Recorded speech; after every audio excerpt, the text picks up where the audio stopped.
buenas, ya estamos de vuelta mirando de nuevo a los mercados financieros. Ya saben que hoy el número de la jornada están siendo los 5.000 puntos del índice S&P 500. Al principio de la sesión hemos conseguido iniciar la jornada con ese repunte por encima de los 5.000 y ahora vemos todavía cómo se mantiene el S&P 500 por encima de los 5.000 puntos. 5.012 concretamente, 0,3% de subida, aunque hoy la subida más importante la está registrando el Nasdaq 100 con un 0,7% de rendimiento, de subida, 17.912 puntos. Y el Dow Jones es el único índice que de momento sí que está cotizando con territorio negativo, porque está ahora mismo cayendo en torno a un 0,2%. Tampoco es una caída muy grande, pero es un retroceso. Vamos ya con algunas de las principales noticias, en una jornada donde, por cierto, si revisamos algunos de los otros grandes activos, vemos como el petróleo sube un 0,25%, el Brent cae un 0,02% y los futuros del oro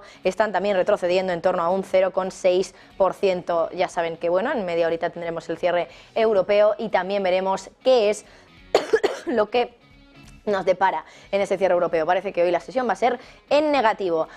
Hablando de Europa, por cierto, Banco Central Europeo ya está empezando a advertir, según informa hoy Bloomberg, sobre las consecuencias que puede tener la crisis inmobiliaria comercial. Está indicando a bancos que pueden enfrentar requisitos de capital más altos si no controlan adecuadamente los riesgos que enfrentan en el sector inmobiliario comercial. El organismo de control está poniendo mayor énfasis en la gestión de los riesgos de propiedad comercial en un diálogo con los bancos que se produce antes de que se fije el límite anual de su solidez financiera, según estas fuentes que dicen que aún así los requisitos individuales probablemente solo se vayan a aplicar el próximo año. Los altos funcionarios ven las alertas tempranas como una manera de limitar las pérdidas de esta clase de activos.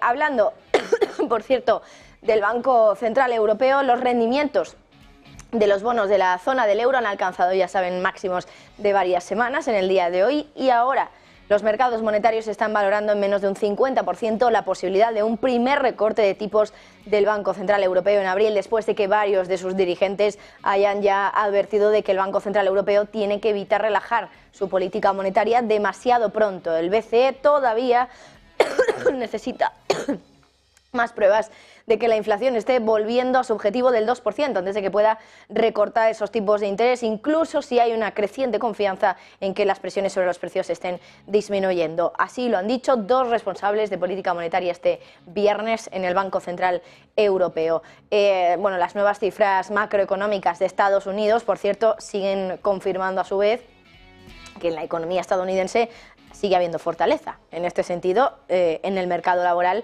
a pesar de los despidos de grandes empresas, y eso ya saben que ha disparado también las expectativas de que la Fed se tome un tiempo antes de relajar la política monetaria. El domingo Powell dijo en una entrevista que el Banco Central debería todavía ser prudente. Y hablando de Reserva Federal, importante también el dato de inflación revisada que hemos tenido en el día de hoy, dato de inflación revisada para el mes de diciembre, para los meses anteriores también, en el año 2023, y lo que hemos tenido es que en diciembre los datos se revisan a la baja.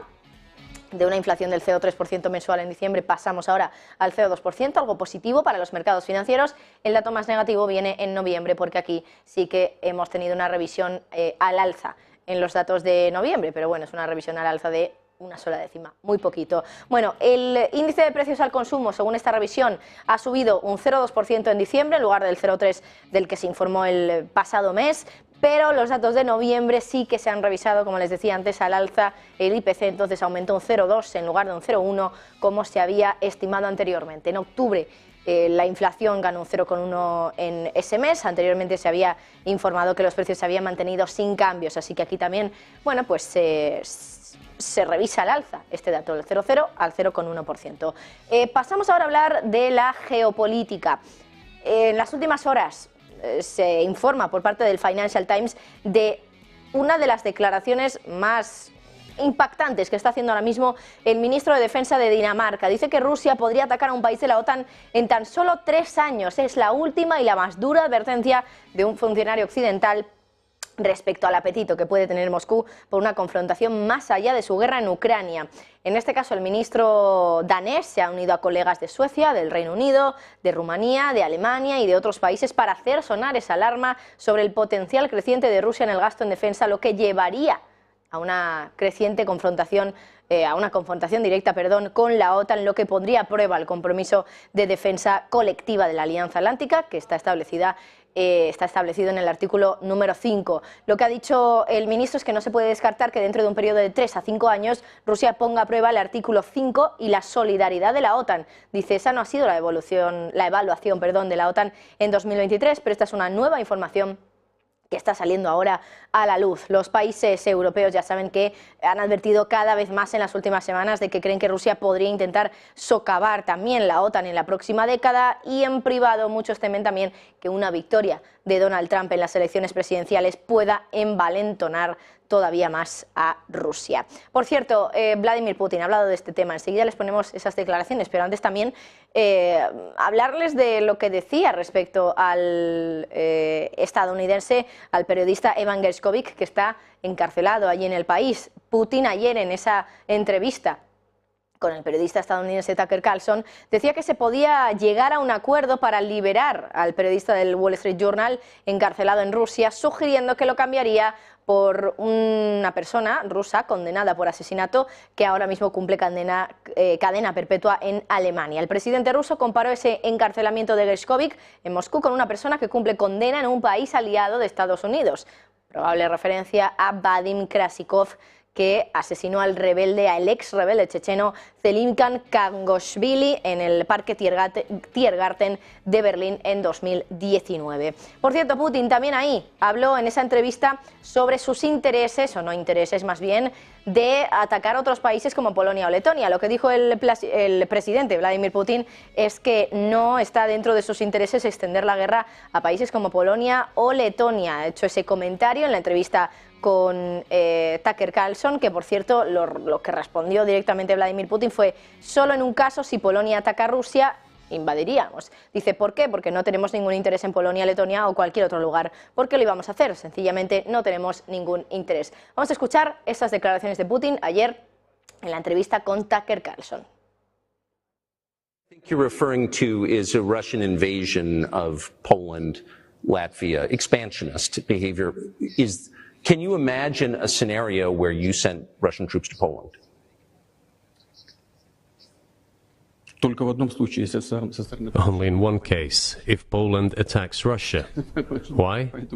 Because we have no interest in Poland, Latvia, or anywhere else. Why would we do that? We simply don't have any interest. It's just threat-mongering. Well, the argument, I know you know this, is that, well, he invaded Ukraine. He has territorial aims across the continent, and you're saying unequivocally you don't.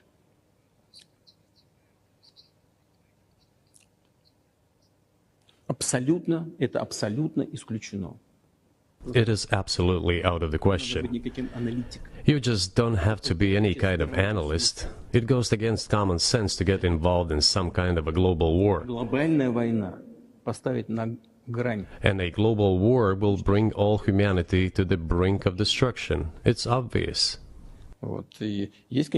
There are certainly means of deterrence. They have been scaring everyone with us all along. Tomorrow Russia will use tactical nuclear weapons. Tomorrow Russia will use that. No, the day after tomorrow. So what? In order to extort additional money from US taxpayers and European taxpayers in the confrontation with Russia in the Ukrainian theater of war. The goal is to weaken Russia as much. Bueno, pues Vladimir Putin hablando en esa entrevista con Tucker Carlson, entrevista donde ha dado, ya saben, muchos titulares. Y ahora hablamos de otro presidente, el de Estados Unidos, Joe Biden, que ha arremetido contra un informe del fiscal especial del Departamento de Justicia de Estados Unidos, que presentaba al presidente como un anciano bien intencionado y con mala memoria. En una rueda de prensa en la Casa Blanca anoche, Biden reaccionaba claramente, bueno, pues con especial crítica hacia la periodista, que le insinuaba que quizá él mismo no podía estar preparado para un nuevo mandato como presidente de los Estados Unidos. Y vamos a escuchar también esas declaraciones de Biden respondiendo a esta periodista en cuestión. And they have expressed concerns about your age. That is your judgment. That is your judgment. That is not the judgment of the press. They expressed concerns about your mental acuity. They say that you are too old.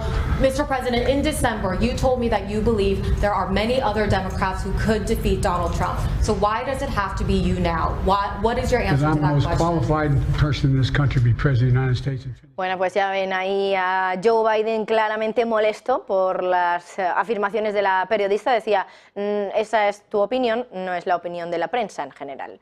Bueno, vamos ahora hasta Londres, porque allí ya saben que tenemos a nuestro compañero Javier Luengo con Javier Echeverry en la sede de Active Trades. Y hoy Javier, nuestro compañero Javier Luengo,